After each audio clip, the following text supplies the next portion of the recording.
Members of the board, we're pleased this evening to present some additional information regarding assessment data and some of the steps the district is taking to address their instructional needs.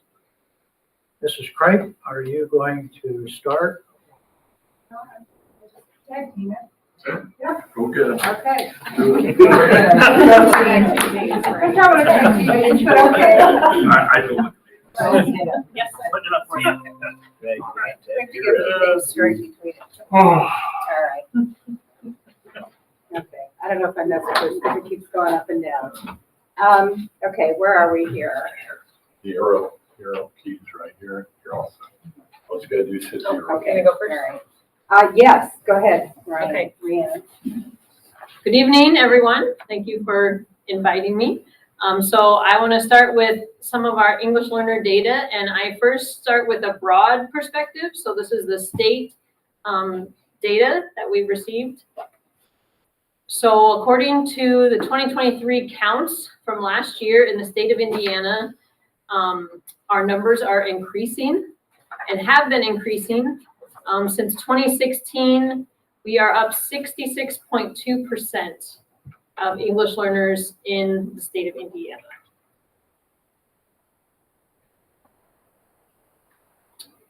This next slide talks specifically about iLearn, and I received this slide with just the state data, so just the Indiana data there at the top, and I added Elkhart on top of that, so you can see how our English learners are performing on iLearn.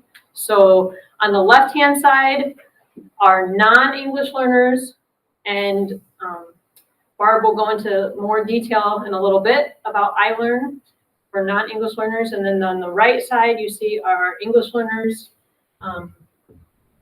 ELA is definitely more of a challenge for English learners than math, but that's where we are at, snapshot. I found this interesting. When we had our directors meeting, they talked about academic recovery. So since 2020, the Center for Assessment has been tracking the pandemic-related impact in Indiana. And so as you can see on the left-hand side are all of the groups disaggregated there. And what stabilization means is that since COVID, these groups have stabilized, meaning they have come back to normal. But as you can see for our ELL, English learner population, they still have yet to reach that stabilization level. So they haven't fully come back to the normal that they were before COVID. And I believe you'll see this more in the data as we go on tonight. Do we know if this is reflected in the other groups, cohorts in general, not just EL? Yes. So I had a couple of other slides, but we're trying to trim our slides a little bit tonight, but I could send that to you. I have data from like the 2021 and then the 2021, 2022. And that first year, the graph was basically red, 2020, 2021. Last year, much better, but still red towards the bottom there. But I can send that to you, yes. And then this is just looking now at our district specifically. So this is count, basically, the number of students who took the WIDA access test. The WIDA access test is the annual assessment that we give to our English learners to show how they're progressing in English. And so as you can see, when we started in 2021, our total number of English learners who took the WIDA access was 1,843. That was 14.79% of our total count. And then last year, we were up to 2,249. That's 19.87%. So our numbers, our English learner numbers continue to increase each year. And that, as you saw, is the same as is happening in Indiana in general. And then this is by group. So the WIDA access test has 5 levels.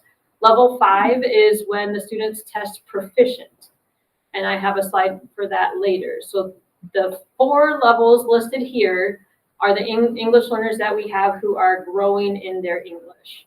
So level 1 is like a newcomer, and a level 4 would sound like a proficient student. Usually our lowest scores are speaking and writing for the level 3s and level 4s. Stop me at any time if you have questions. Yeah. Okay, so as we're looking at this, I guess obviously we're not moving. Do we know within the levels, as part of the teaching and learning plan, they were really focusing on trying to get people to move half a level or a level? What did we see for that? So so our goal was to go 3.4 to 3.9 to get those up to 4s. Right. And the 4.5 to 4.9 to get those up to 5s. So I asked that specifically, and we also wanted them to grow, and I have it in the next slide here. So we also wanted them to grow by 1 level or more. So as you can see, we went up slightly from 21 to 22, but not as much as we had hoped. And then I went back and I said, okay, what about just growing by 0.5? Like to grow a whole level is quite a bit, especially when you get to be like a 3.5 to go to a 4.5. That takes a lot. That's a big, yeah. That's a big jump. And so then I went back to our data and assessment team. I said, what about just 0.5? And she said 36% of our students grew 0.5. That was just from last year.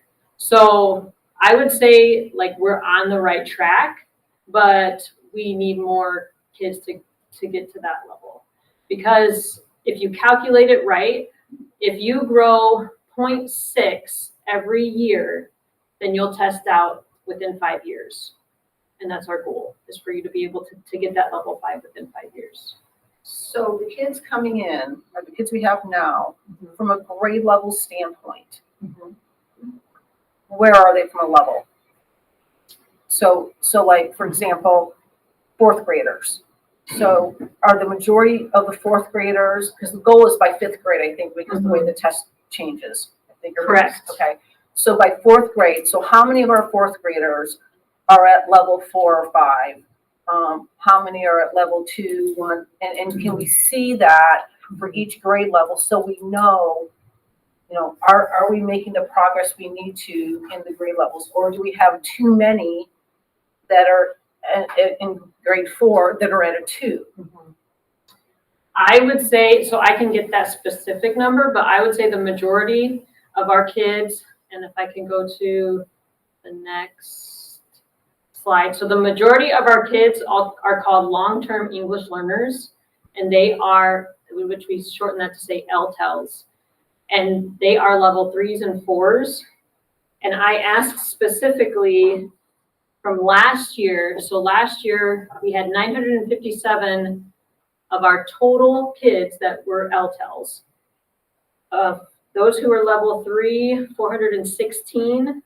Those who were level 4, 257.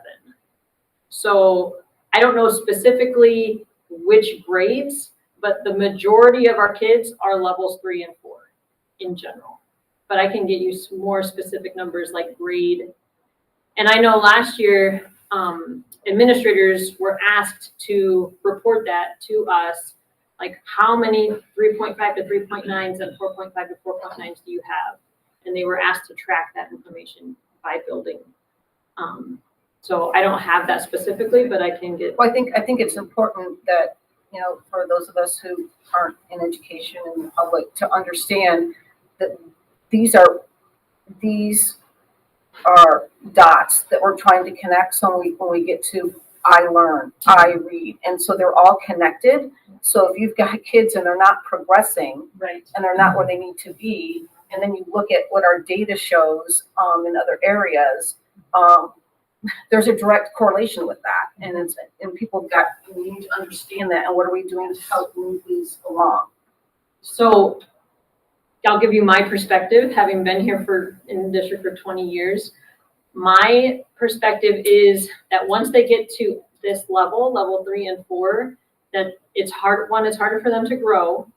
And 2, we don't have enough EL teachers to get to the level 3s and 4s. So our EL teachers are amazing. They work very hard with level 1s, 2s, and mostly 3s. They reach the level 4s, but they can't give as much in-depth support. So that's why last year we started training teachers on methods and ways to work with English learners, because we can't do this alone. You know, the 35 of us EL teachers cannot do this alone. We need classroom teachers. And so we need to. Yeah, what you're saying is they're plateauing out, Yes. right? Yeah. They're growing, We're they're growing them, plateauing, and then they and just it's plateau. hard to get them that next Yeah. jump up. So we need classroom teachers to keep the rigor. We need academic language. We need phonemic awareness. Like, just because they are not speaking English, don't bring the curriculum down. Like, we need it to stay up here so that we can reach those higher levels. So that is a message that we're continually trying to send. So when we brought in that new reading curriculum at the elementary level, did we have all of the skills that we needed for our EL students? I mean, did we have everything that needed to happen, or no? Do we have the skills? Well, I mean, just the materials and everything that they needed.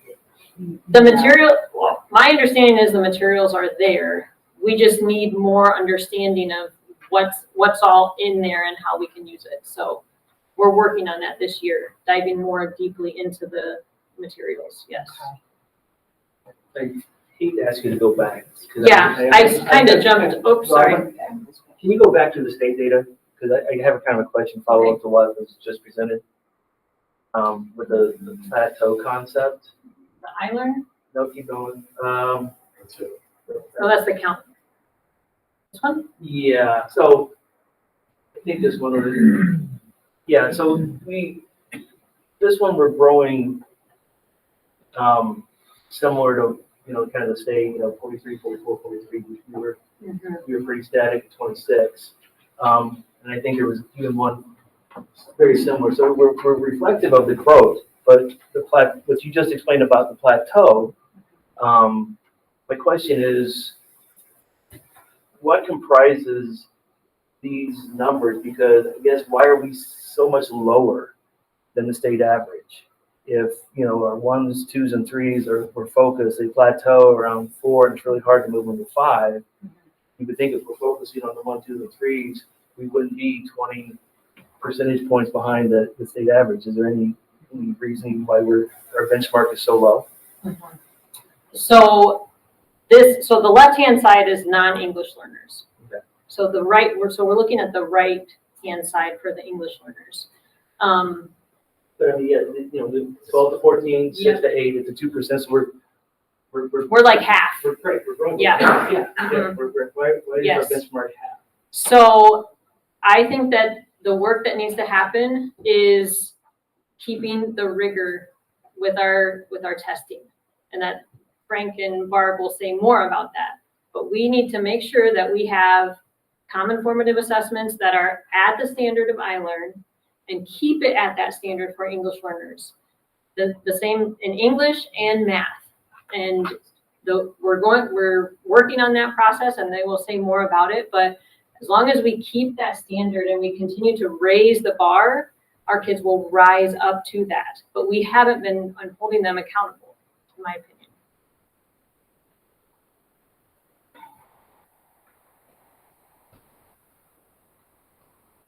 I think that's all of my slides.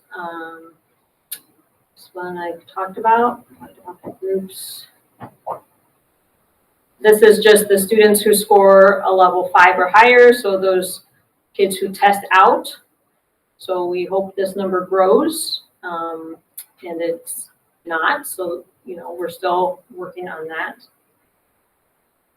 And then this was the last one that I talked about, the long-term English learners. So we're wanting this number to decrease percentage-wise. So it has been, the percentage has been decreasing each year, which is a good sign. We just need to keep going.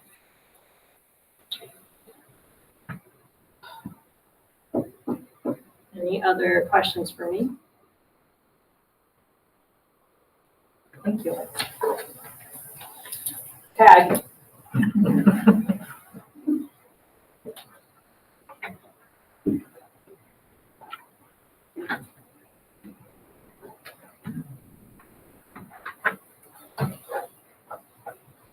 Daryl, Frank? Yep, Okay. you got it. All right, we did a little disaggregating. Last time we met with you, we gave you an overall picture, which you were, I'm sure you're all very familiar with, our overall scores across our schools. So this kind of divides it up over the 3 years. So you can see our English language learners have pretty much stayed at a very low level for the last 3 years. As well as special education students. Of course, we're not happy with any of our iLearn scores, iRead scores, or reader scores. We need to do better. But even if you take a look at the high ability scores, it looks good. The bars are high, but for ELA and math, they're not for our high ability kids, we would be expecting them to pass at least at 90%. And they're not. So, I did throw in 504.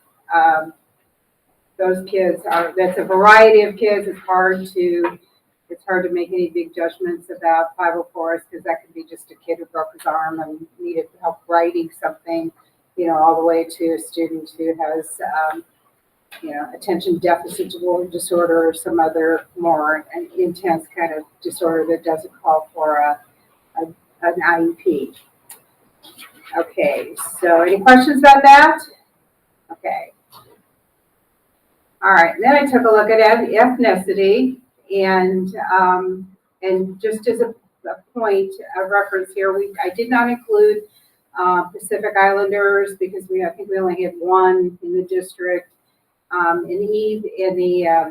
What was the other one I can't remember, but even the Asian group, which you can see, they scored pretty well in 2021, and it's really disheartening to see how far they slipped all the way in 2023.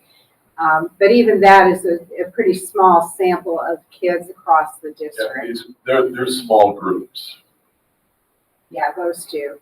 Our African American Black kids, again, low in passing ELA. Hispanic kids, again, we're struggling with our Hispanic kids. Multiracial kids doing a little better. And white kids are our highest performing group, but I wouldn't say great performing group. Okay. So in math, you can see it's a similar kind of distribution with our Black African American kids and our Hispanic kids. So there's not a lot I can say about this. I'm sure you can see for yourself. These are disappointing scores, and we are determined to turn this around. So we're I want to say something. absolutely. Because I've got my own data that I've been working on. And, these are disappointing.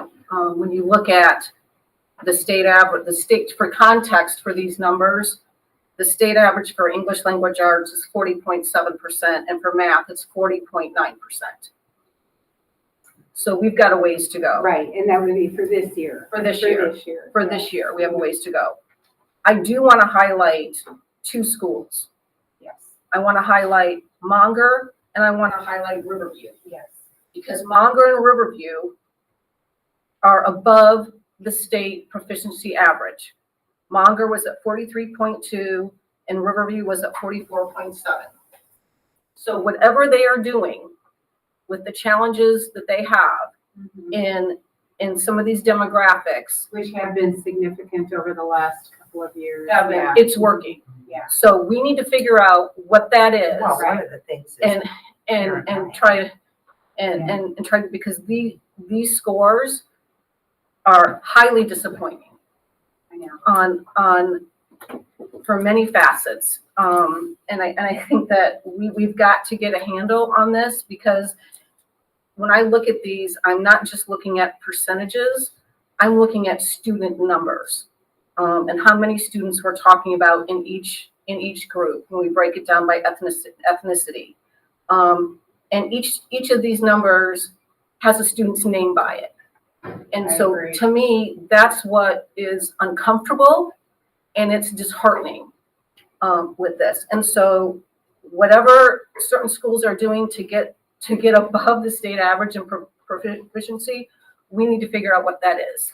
Well, I mean, we know part of it, Ann, and some of it is, you know, the aspect of discipline, character, and morals that have, you know, April was here, Holly has talked about it, inside of every one of the schools. So now that we have a staff that is going to have, you know, consistent discipline across the board, also buy-in from parents. I mean, we have a lot of grant money. We have a tremendous amount of grant money. I hear that people say, we invite the parents, we invite them to come, we do different things. Okay, well, whatever we did prior, marketing, whatever it was, hasn't worked. But to get a non-English speaking student, and I go back to watching my dad and his brothers, you have to bring the parents in, and they have to feel comfortable with the English language also.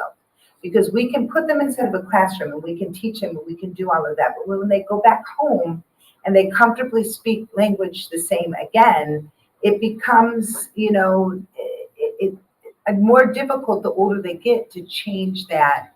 So bringing in parents and trying to get buy-in is something that I think is. It does. It does get more difficult, Bill, because Yes. that is true. I will tell you that I am an ESL student, and my parents spoke Polish at home. Yeah. The difference was my parents had an expectation that Yes. we would learn English, Yes. and that was very important to them. And they learned English over time as well. So it's not always the second language spoken in the home is not always a deterrent. Right. And in fact, oftentimes, you know, the older siblings who've already learned some English have to do some interpreting for the parents, you know, as they go into stores or to buy things or legal stuff. So that is, you know, that is not the only issue. No. Yeah, and No, I I don't have think it is some at all. strong No. feelings, you know, having been an ESL kid. So it is, I think there are a lot of things that we have to look at. We have to look at a total picture for the ESL, the curriculum we're using, the pullouts we're doing, all those kind of things are factors, you know, high expectations. Right. Well, that was one of the questions I asked about what we had with the reading is that, you know, Yes. here we've had this, but for us to, no offense, I don't want to be where I'm, you know, trying to drag anybody down, but to know that we've had materials for 2+ years and we haven't used them at the elementary level to the level that we can. And I come from the same thing. I mean, we were not allowed to speak outside of our home, our native language. So I'm not saying that that's the answer, but I know that trying to find a way to get that community, you know, that buy-in. There has to be the expectation. Yeah, the expectation has to be there. And I mean, and now, like, having that consistency across the board of the schools of discipline and those things will allow us to even educate an expectation of the parents. Well, and the and I will students. say that those two schools are very data-driven schools. Yes, they are. And they have been for a number of years, long before, you know, way back when, well, it's been a few years, so. But anyway, they are very data-driven schools, and I think that is essential to making growth with all our subgroups. Okay. All right, so that's ethnicity.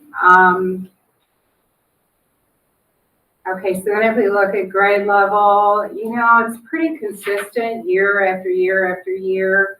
Not a lot of highs and lows. It's just kind of, I think there are some decreases, especially in math as kids go on through the years in school, their years in school through middle school. Quite frank, I mean, especially through math. Do I say anything about that? I will. And, if you look at the math on grades 7 and 8 on the right side, you notice on grade 8, there's, I don't even know if I want you to point it out, but there is a little bit of an uptick on that side. And I want to talk about some things that we're putting in place to make sure we're going to have larger increases in that area as well. But none of us are happy with these scores. We want them to be better. We believe we have ways to improve them, which we'll talk about as we go along. Okay. All right, you've seen this slide before, and we're not hiding anything. You've had the states on the right, Elkhart's on the left. These are I'm looking at the right column right now, the blue and the green on the right side. 54% are below proficiency who took the test. The state average of below proficiency is 33%.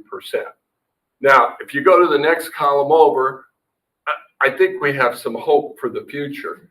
We have 25% of our kids are getting close to proficiency now. And the state average in that area is 27%. So we're making some progress. Am I saying we're making great progress? Not yet, but we're going to. This is grade 8 language arts, and you can see it's pretty similar.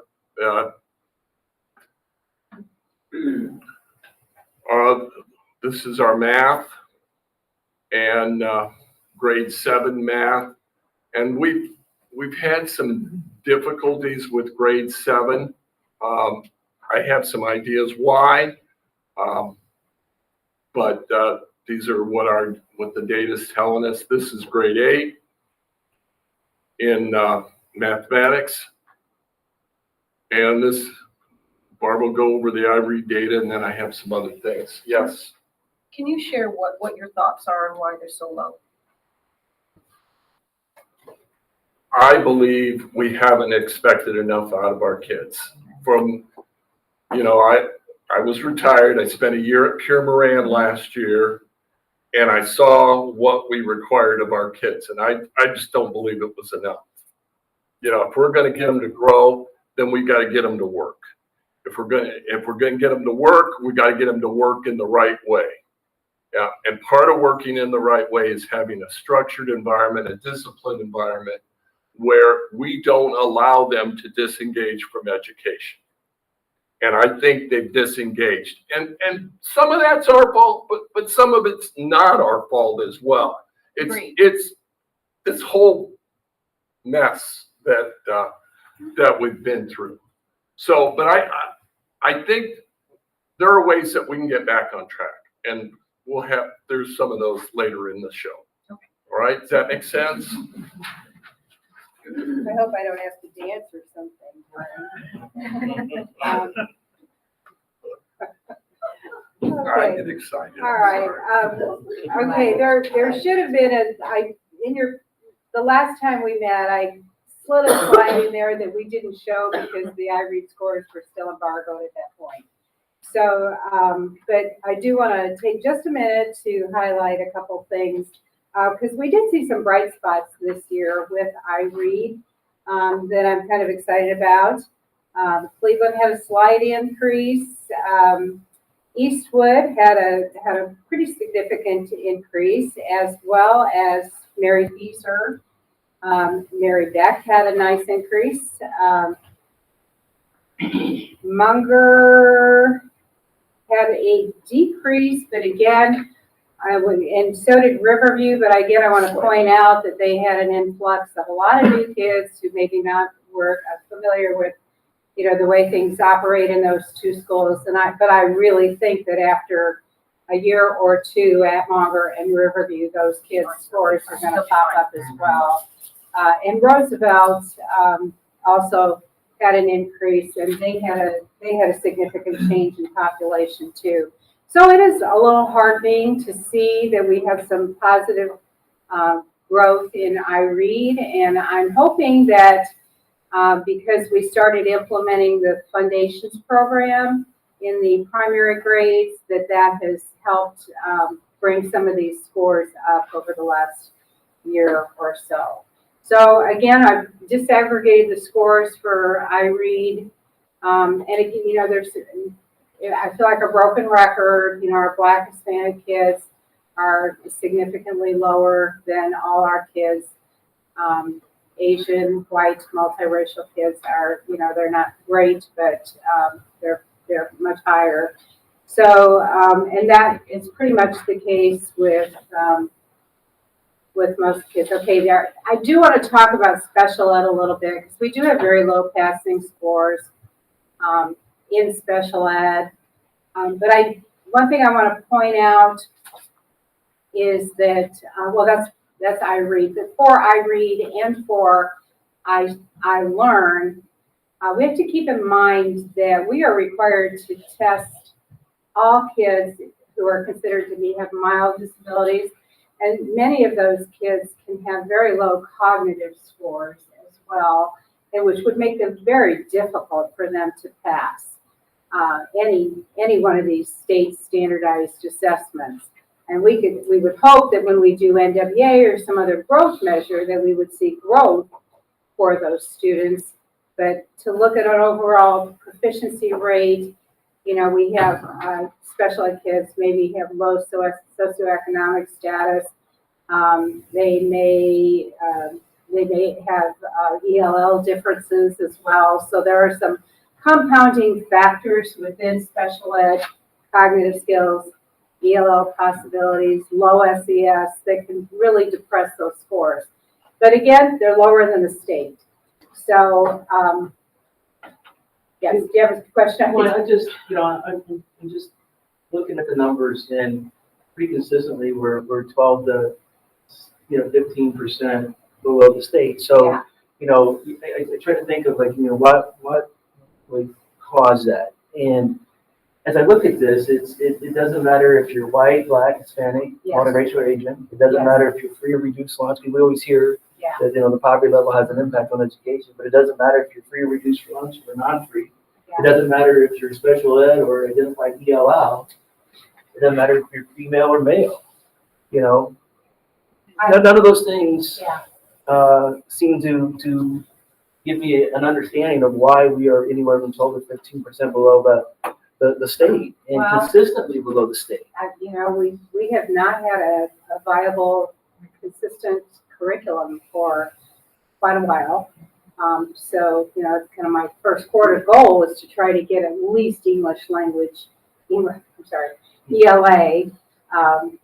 done during the first quarter to get that in place. The principals and the teachers are, on the right track. There's a lot of work done, pieces here and there. We're putting it all together, looking at our SFAs, CFAs, classroom formative assessments, trying to make sure that they are rigorous enough. And I think what Frank said was we have tended to have very low expectations, which have been, I think, in my opinion, have been getting lower and lower and lower, especially, during COVID. It kind of, went off a cliff where the expectations were pretty low. So I think that's an issue. I think we also have a lot of kids who are, have challenging circumstances, and I'm not using that as an excuse because we do have a lot of groups that could be doing much better too. So overall, I can't give you 100% great answer to that.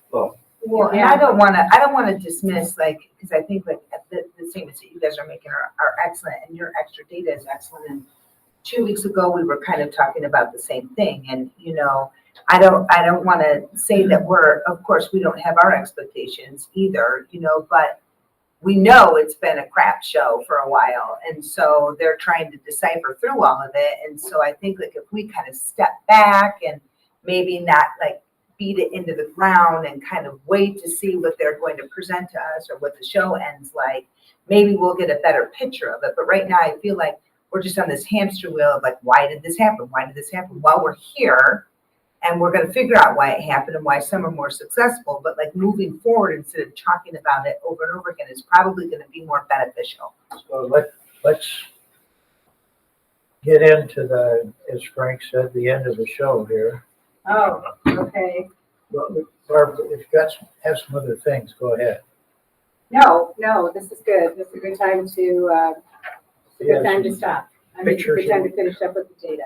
Okay. Yeah, go ahead, Frank. All right. Just trying to sort through stuff. One of the things, we're in the professional learning communities.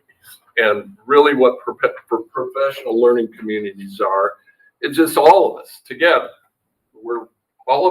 We're in this together. We're on the same boat. We need to figure out how to move it in the right direction. And I think we're all working pretty hard to make that happen right now. Now, what we have though, we have content level teams now that are all developed. We've got the delayed start on Mondays. We had our first one on Monday. I collected information from all the teams that were meeting. Most of the reports came in were very positive. They were well attended. And we are, and I said, we're done turning our wheels in the mud now. We've got to move forward. Whatever we do, we've got to move forward. We've got to have action and we've got to move this ship forward. So we're going to develop 4 common formative assessments in this semester.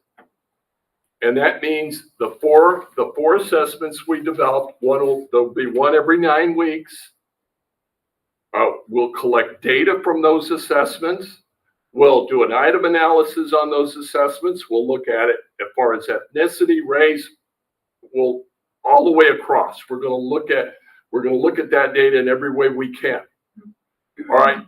The other part of that we have not done a very good job of, we got to figure out what we're going to do with those kids who are just not getting it.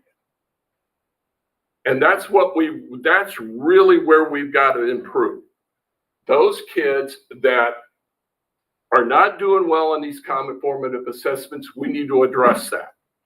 And we need to address that in a positive way and in a very quick way. And we have some, go ahead. We have some things to do that. All right. We've been working on this for a while. You all know that. It's time we get this done. I think we're all feeling that. I'm feeling that. I mean, I got frustrated. I'm past it. Well, I got frustrated after 1 year, but we're going to get this done. We are going to get this done. No, go back. Okay. We're not yet. All right, tell me when Yeah. to push the arrow. So we got to have a good, guaranteed, and viable curriculum. We got to have it unit by unit. We've got to be able to measure progress unit by unit with every one of our kids. And we've got to know where they're at. Regardless of teacher, and a lot of time, it shouldn't matter. It should be the same across the system. We should be able to give every kid that guaranteed and viable curriculum so they can be successful. We want to do this with our teams, with our content study teams. They're working hard at the middle school right now. They're working hard at the elementary, and they're working hard at the high school right now. They're on track to develop 4 CFAs and 1 summative assessment, which we will collect data from and information from. The other thing we will know, they will have to come up with what are the interventions going to be. All right, what are we going to do with the kids who are not getting? And that's what we have to address. That's the elephant in the room. What do we do with the kids who are not getting it? And we have to be able to figure that out. So we need to intervene. And what that intervention is, we have some resources out there. There's some resources floating out there at the middle school right now. There's some grants out there that are going to address some of this, but a lot of it is going to be teacher in the classroom. You know, our kids need to be engaged in their education. That's the biggest thing. We have to engage our students in their own education. And that's one of the big things we've got to work on. And by doing that, I mean, we also have to support our teachers. We've got to have good classroom structure. We've got to have good classroom discipline. School has to take place the way it needs to take place, where kids are learning, it's a safe environment, and they want to be there. All right, let's go on to the next. Okay, I am actually, we're running late, so I'm not gonna go through these. It's just a list of some things I put together about some things that we're working on. I'm gonna give you this because not on that list is high expectations. And this is from a presentation Holly Conley and I did my last year as a principal at Riverview for the school board at the time. And this, I think, fits right into your comment about the fact that there's kids behind all those numbers. Okay, if you take a look at the first picture, this is a full kindergarten class. Turn the page. The next page, if we only have an expectation of 50%, that's what that kindergarten class looks like. I'm sorry, yes, 75%. 75%. Now flip the page one more time and see how many are left if we're only looking at 50%. So that kind of made it real for us. And when we presented it to the school board back in 2017 or 18, whatever it was, you know, I think it drove it home for them too. So there are kids behind all these numbers, and we need to remember that. Okay. All right. I understand. Okay, so when you do those quarterly assessments, is that when we catch on to if we have a teacher that isn't strong in that role and strong in the data, and that's when we mentor them and get them caught up to? That data will be reported, and it will be reported by teacher. Okay, And yeah. it's gonna be reported And within that their way we're content able team. to catch it quicker because there might be just tools that they need to get themselves. And then just one thing on the late start, how did that work with the career center? Did everything go smooth or was it a little jam jammed and then we figured it out? It seemed to work pretty Okay, smooth. good. Yeah, it really worked. Matter of fact, I think we were all pleasantly surprised how smoothly it did I work. think for the first day, it went pretty well. Good. Awesome. Excellent. Great. So I have a quick question. I want to get back to IEP. And I know we're short for time, but I feel it's really important. The state obviously feels it's really important. Katie Jenner's come out a year ago and said that we have a crisis in our state with reading, and 81% of the kids could pass the IREAD test, and that's a crisis for our state. And we're at 65%. So to me, that's devastating. And so, you know, we signed on to a resolution last year to be a part of trying to get to 95% by 2027. And we can't even get close to that if we just increase 1% at a time. We need transformational change. The amount of money that the state is putting in and allocating to this initiative is over $170 million. We have spent over $16 million in ESSER funds for instruction and student supports. And we're not seeing the benefit. So something has to change. And one of the things that Katie Jenner had said in her news letter from last week, and talked about this again and has been talking about it again, and is saying we can't do this alone. The schools can't do this alone. And she's right. It's like we have to get parents involved. We have to get the community involved. We have 300 kids who did not pass IREAD this year. We had 300 kids that did not pass IREAD last year. And we had 300 kids that did not pass IREAD the year before. So we've got 900 kids that are struggling because they couldn't pass a third grade minimum standard test.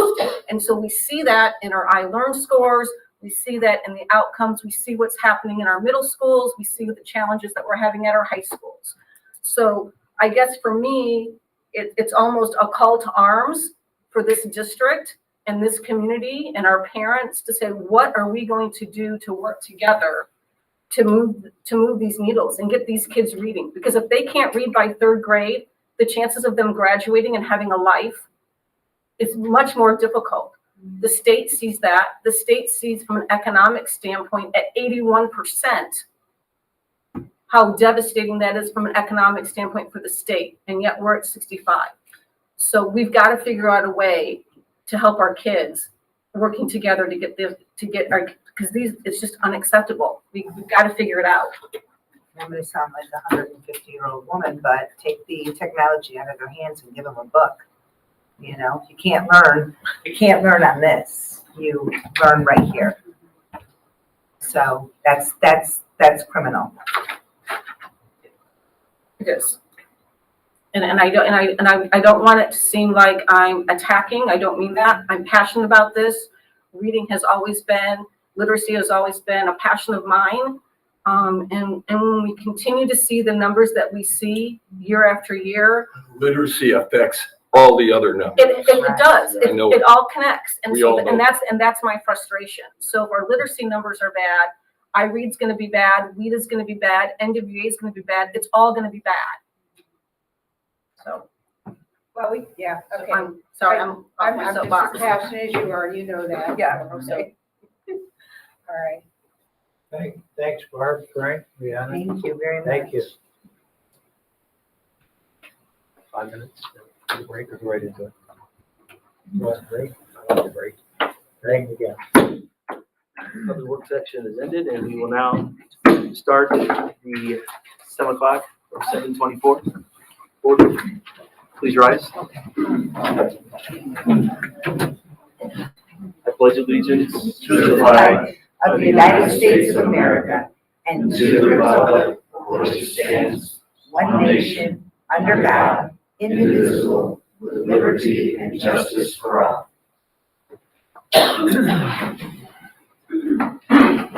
Stacy, you hey, I have it memorized. I did, you just couldn't see me. No, the Elkhart promise you're supposed to stay tonight, so. I've got, Oh, thank you. the Elkhart Promise is known by name, challenged and supported by highly effective staff, and in partnership with the community will graduate career, college ready, and life ready. Thank you, Mark. We have an invitation to speak protocol. I think everybody's pretty familiar with it at this point. Dora has the sheets that need to be filled out with your name. Fill those out, give them to her, and we will call you up at the end of the meeting. Also during the meeting, I will ask for public comment on any agenda item that you would like to have discussion about. Next on the agenda are the consent items. So much. Do I have a second? Second. Any discussion by the board? So we will do, what we've had to do in the past, and I'll ask that we take a moment of silence for a wonderful man named Otis Irving. He was a crossing guard that worked for Elkhart Community Schools for over 20 years. He was at Woodland Elementary, and when I've had the opportunity to read stories and to hear from different people that, he was on the next generation of children, that he was a crossing guard to some of their parents. And it's amazing across the city, and even, one of my favorite places is the Baker's Nook. And when I sat there and listened to some of the people there that have known Otis for years, we actually were so blessed to have Otis as part of our community and as part of just Elkhart City in general. So I think we take a moment of silence for a man that touched many of our children's lives.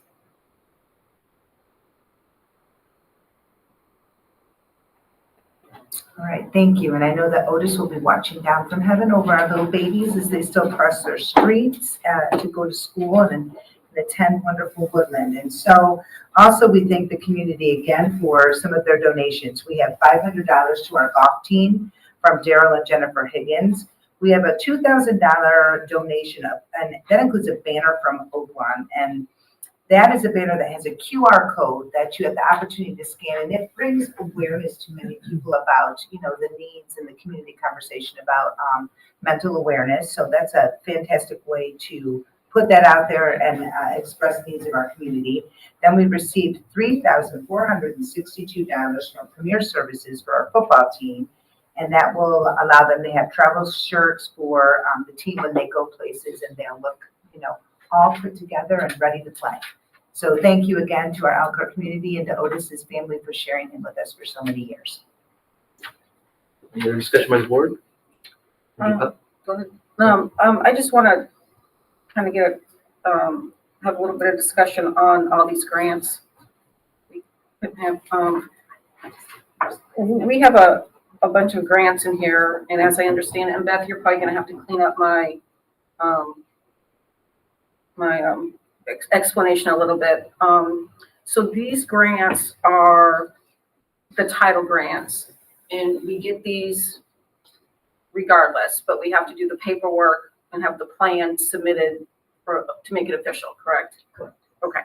So we've got the Title I Part A grant, and that deals with our Title I schools. This is to support academic success. And it's being used for parent support coordinators, translators, professional development, supplies, stuff like that. We have a Title II grant, which is a professional development grant that we're going to be using for more professional development, common formative assessments, and some programming. Then we have, these are all from the state. And then we have a Title III grant for English learners and another Title III grant for immigrant influx. And so my concern and question is, while we get these grants every year and they're supposed to help in all these areas, is that we are being intentional, we are being targeted and impactful with these dollars so that we can make a difference. Obviously tonight we've seen what the results of, and I know people have been working hard, but we're not seeing the results we need to see. So I want to make sure that with these dollars, that whatever we're supporting, that we have goals, that we're tracking it, and that we understand what we're trying to do and what impact we're trying to make. And so I just want to make that statement. I think at this point, we've got to get to a point as a district of focusing on results and outcomes instead of a lot of activity that's been happening. And it's the start of a new school year, and this is a great time just to start that and have people focused and really being intentional and targeted with what points are we trying to move the needle on.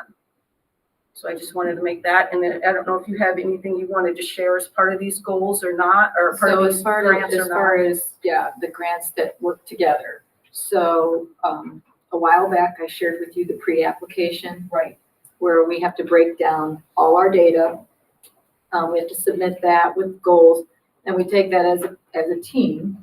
We break down the data. Where do we need support? What needs to happen? So we create those goals that are aligned to the data.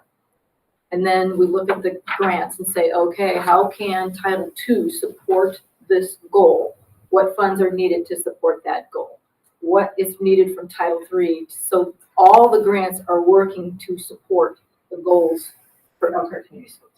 So do you, as part of these, are you, and is the team tracking these to see if they are doing what they're intended? Do we have the ability to pivot if we need to pivot and move resources if it's not working? And how are we being accountable to stay on top of this to make sure that we're seeing progress? So I think in part of tracking it is some of the professional development stipends or professional development funds go to a contracted service or stipends for teachers which are aligned to the goals. So the work, like what Frank was talking earlier about, getting those reports back from content level or grade level PLC teams, what work is being accomplished, what are the CFAs, what data, so we can track that to see, are our funds that are supporting some of this, is this making a difference? Another way, I'm sorry. Yeah, I just want to make So sure. we are tracking. I just want to make sure that we're having, this is real money. This is a lot of money. And I would just want to make sure that we're being intentional and we're tracking it. And if we're not seeing what we need, that we're able to pivot and figure out a way so that we can start seeing movement in our scores. Yes, all grants can be amended, and if we need to pivot by saying this isn't working for us, we're taking this direction, we have the ability to do that. Have we done that in the past? Yes, we have. Not to a large, I can't say to a large scale, but we have done that in the past. Whether we were doing an activity and we said that is not having an effect, we don't want to spend any more money on that. So, based on, especially when the grants were, I think we've done that more when grants were individually written. Title I, Title II, Title III, Title IV. Now they're all with that pre-application. They're all in like one big bucket. And it's like, if this is the goal and these are the activities that need to get us there, how can I fund it? Well, I can use my Title I funds to support the Title I schools. I can use Title II to support the non-title. So, different goals. So they're all working towards the same purpose instead of being in silos, which is what was in the past. We have been working, even before the pre-app came out, we have been working with the district comprehensive needs assessment to move towards that. This ties into what, Frank and Barb were saying earlier, as well as yourself right here, and also following up with Ann's comments. I look at it as 5 steps. Number 1, define the goal, which we're doing. 2, assign the methods to attain the goals. 3, pick a numerical number for the goal. Okay, now, in prior administrations, we had a significant amount of trouble with that idea. Number 4, set mileposts, because you're not going to go from, here to there without having incremental mileposts in the meantime. And then step number 5 is, when do we get there? Okay, and those are the things I think our community is looking for. And I know definitely, the school board is looking for those 5 things right there that we can market and demonstrate that we are getting someplace. Okay, and this is not a criticism because I don't think we're quite ready for it yet, but we've seen a lot of charts up here today.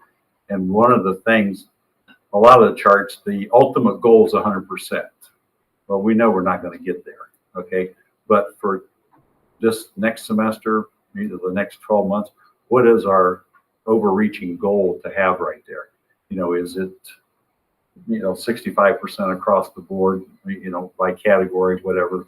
We need to show those kind of things so that we can demonstrate to the public and also to ourselves that, hey, we're winning. We can do this. Thank you. Appreciate it. Any other board comments? Any comments from the public? We need a roll call vote. Dora? Okay, Mike Burnett. Aye. Jeff Blyler. Aye. J.C. Davis. Aye. Troy Scott. Aye. Doug Weaver. Aye. Ann Vandervellen. Aye. Kelly Mullins. Aye. All right, we move on to old business. Mr. Mount? We have the 2024 board meeting schedule. For your approval this evening, we presented it at the last meeting and recommend your approval tonight. Do I have a motion? Second? Any discussion by the board? Any discussion by the public? Dora? Mike Burnett. Aye. Jeff Blyler. Aye. J.C. Davis. Aye. Troy Scott. Aye. Doug Weaver. Aye. Ann Vandervellen. Aye. And Kelly Mullins. Aye. Motion passed. Mr. Thorne? Good evening. Several board policies and administrative regulations for you to consider. asking for final approval for a number of days this evening. The first is Board Policy 2623.01, which is the test administration and security provisions for statewide assessments. The administration tonight is presenting for board approval proposed revisions to the district's test administration and test security policy. It's applicable to statewide assessments. Each year, the Indiana Department of Education implements additional security measures school districts are required to implement related to standardized tests required by the state. The proposed revisions to this policy will bring the district into compliance with those new directives from the state and also incorporates revisions suggested by members of the board during your last meeting. Seeking your approval tonight. Motion? Motion. Second. Any discussion by the board regarding board policy 2623.01? Any discussion from the public? Dora? Mike Burnett, Aye. Jeff Weiler, Aye. Stacy Davis, Aye. Troy Scott, Aye. Doug Weaver, Aye. Ann Vondervellen. Aye. Kelly Mullins. Motion passes. Next on the agenda is Board Policy 3422.03S. This is the compensation plan for the district's bus driver. We're seeking approval this evening of a revision to this policy to incorporate the rate the driver pays to our bus drivers where they're providing training to bus driver candidates. The board's approval with this policy will provide authorization for drivers engaged in training in terms of serving as a trainer to receive their regular hourly rate when they are training driver candidates. Again, we're seeking your approval of this change this evening. Do I have a motion? Motion. Second? Second. Discussion by the board. Any questions by the public? Dora? Mike Burnett, Aye. Jeff Weiler, Aye. Stacy Davis, Aye. Troy Scott, Aye. Doug Weaver, Aye. Ann Vondervellen. Aye. Kelly Mullins. Aye. Motion passes. Thank you. Next are a proposed revision to Board Policy 3422.12S. This is the compensation plan governing employees that are in miscellaneous positions. We're seeking authorization to amend this policy so that the lead program coordinator for the FSCS grant can be awarded vacation days, given that this employee is a 12-month employee. Seeking your approval of this policy change this evening. Motion. Second. Any discussion by the board? Any comments by the public? Dora? Mike Burnett, Aye. Jeff Weiler, Aye. Davis, Aye. Troy Scott, Aye. Doug Weaver, Aye. Ann Vondervellen. Aye. Kelly Mullins. Aye. Motion passes. Thank you. Next is Board Policy 5517.01. This is our bullying prevention policy. We're seeking board approval for proposed revisions to the district's bullying prevention policy this evening. These proposed revisions will bring us this policy into compliance with changes that were authorized by the state of Indiana during this year's legislative session and also incorporate revisions suggested by the board during the meeting on August the 8th. Seeking your approval tonight. So moved. Any discussion by the board? Thank you for the changes. So noted. I do have a quick question, and you may have addressed it last week, and I didn't hear it. Under procedures, section F. Yes. Is this language by the state that states the parent of the alleged perpetrator and the targeted students shall be notified of the report of bullying incident within 5 business days? Yeah, the state law requires report within 5 business days. Our own internal investigation protocol provides for notification to both parents of the purported victim and the purported victimizer, for lack of a better word, within 1 day of receiving the report. So our own internal practices exceed those of the state. Okay. Thank you. You're welcome. Any questions or comments from the audience? Dora, roll call. Mike Burnett, Aye. Jeff Weiler, Aye. Stacy Davis, Aye. Troy Scott, Aye. Doug Weaver, Aye. Ann Vondervellen. Aye. Kelly Mullins. Motion passes. Finally, the administration is presenting for further board review proposed revisions to this administrative regulation, which is JFC1, which has been entitled Guidelines for a Safe Learning Community. The proposed revisions addresses changes in Indiana law regarding bullying behavior and changes regarding the reporting of disciplinary consequences required by the Indiana Department of Education. The administration is proposing further revisions based upon board member comments made during the August 8th meeting. Those changes include the following: changing the title of the regulation to Rules for a Safe Learning Community and Good School Order, incorporating into those rules the standards students must satisfy in order to obtain the governor's work ethic certificate at graduation, and clarification of the rules as they relate to students' acts of insubordination and how these will be recorded and coded for state reporting purposes. Any questions or comments related to those changes?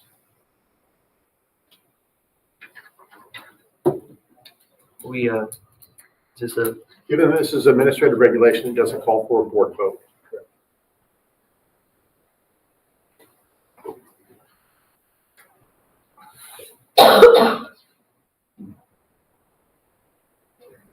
Okay, we're good. We will make those changes and those will appear on student laptops before you know it.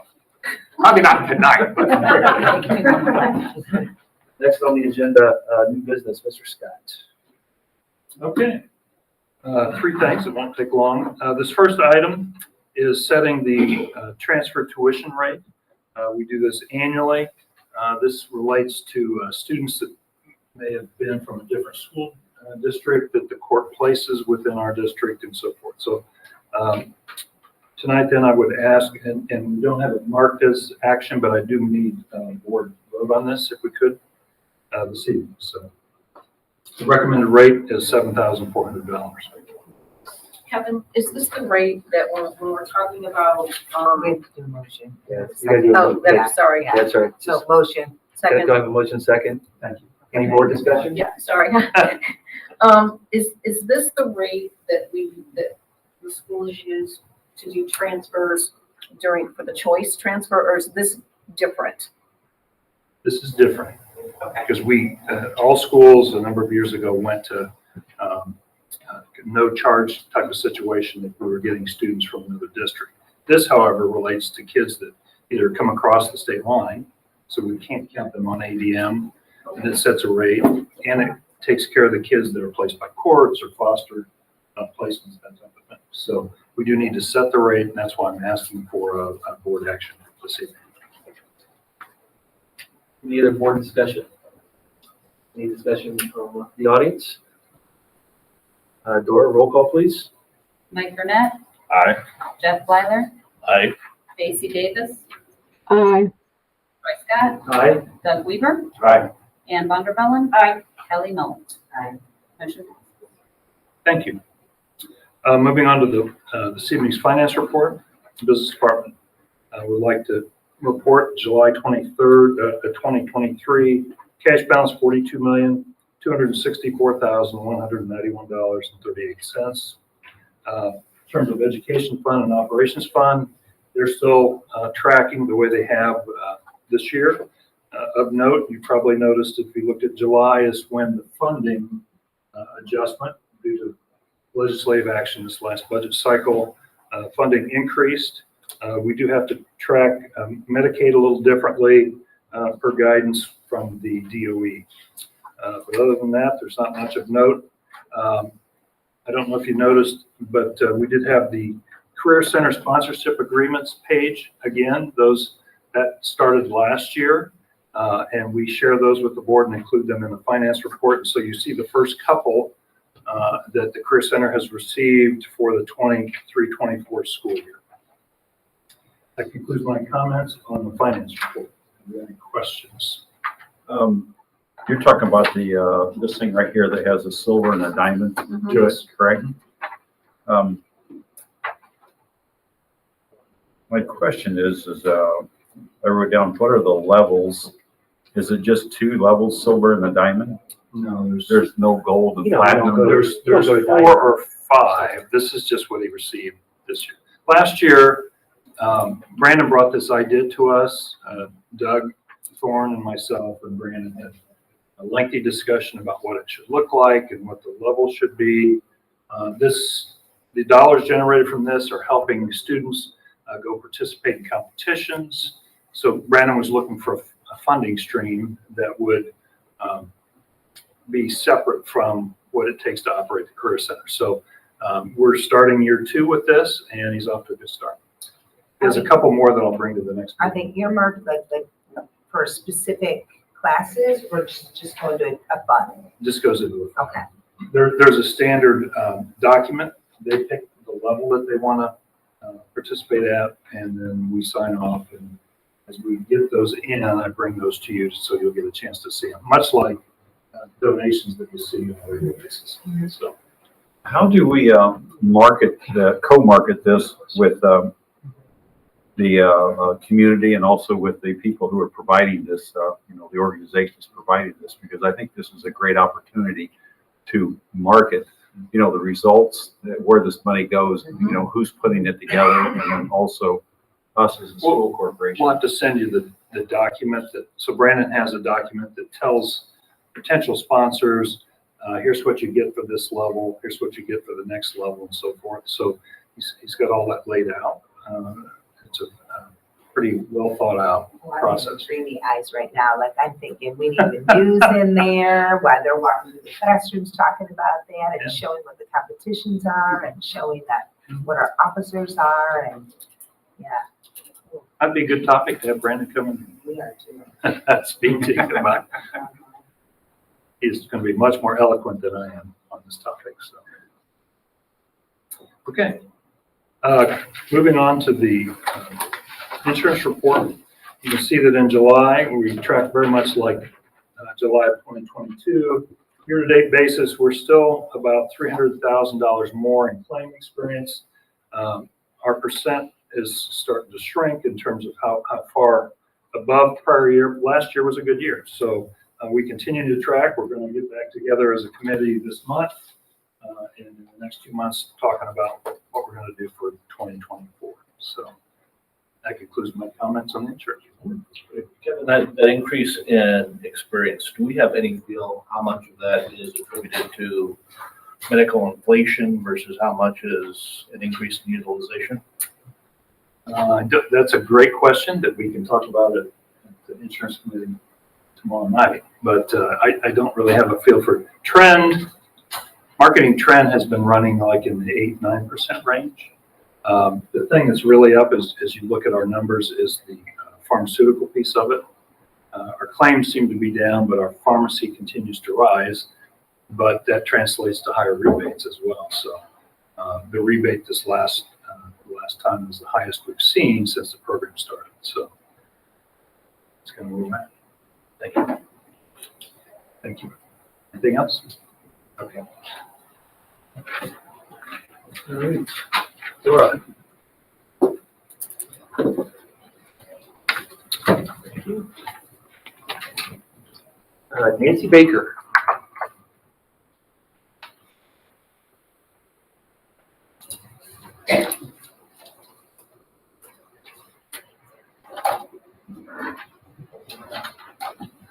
My name is Nancy Baker.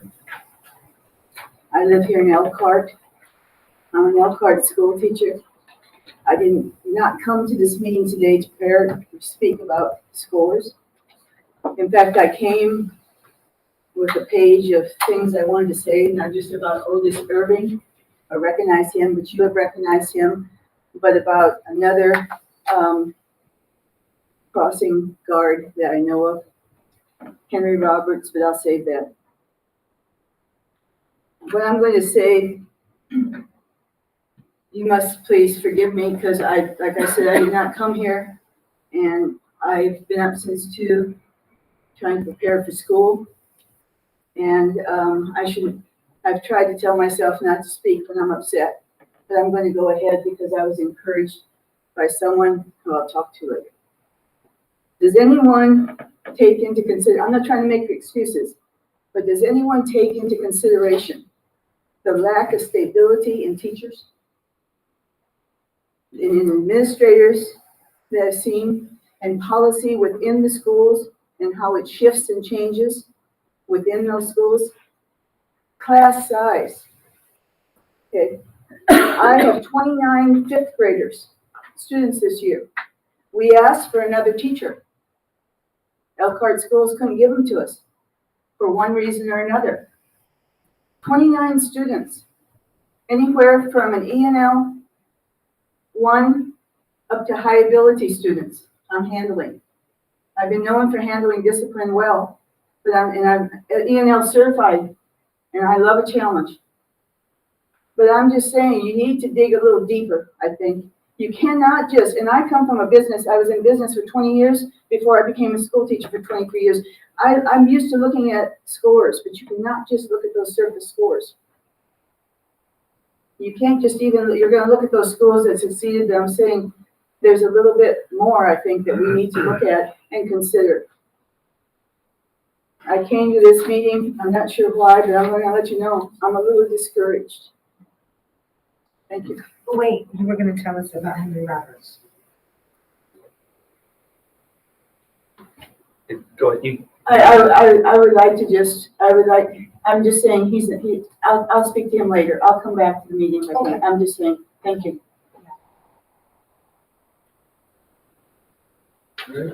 Was it?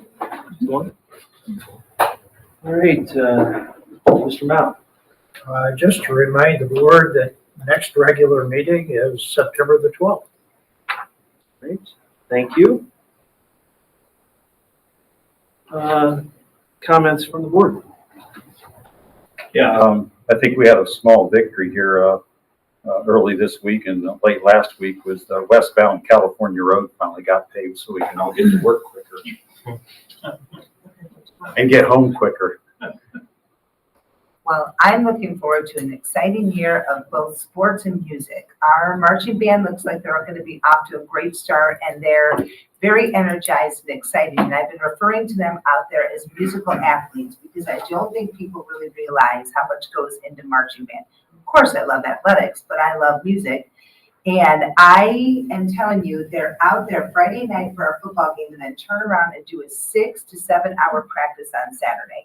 So I really encourage all of us, just as board members, administrators, sports coaches, teams, maybe they can have some of their teams come out and watch them. But I'm excited. Our band directors look like they have something fantastic going on and there's some positive energy. So kudos to our sports team and all the excitement happening there. Our academics and the way that they're moving, and also our music.